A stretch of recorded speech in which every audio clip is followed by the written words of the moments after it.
Nalito at nabagsak ang phone dahil sa kagwapuhan ng Mahalima. Halos mataranta na nga ang nakakatuwang 18 girl na ito matapos makita ng malapitan ang mga nakakasilaw na kapugian umano ng Mahalima sa kanyang tapat. Makikita nga sa video niya kung gaano ito malito or mataranta, kung sino nga ba sa grupo ang kanyang tututukan ng video.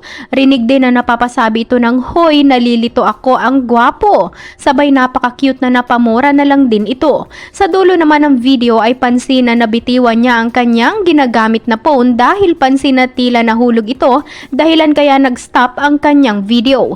Samantala marami namang mga kapwa 18 ang nagpasalamat sa video ni ate girl dahil ayon sa kanila kahit papano daw napatawa at nawala saglit ang kanilang kalungkutan dahil sa kinakaharap ngayon na problema ng Mahalima. Narito panoorin.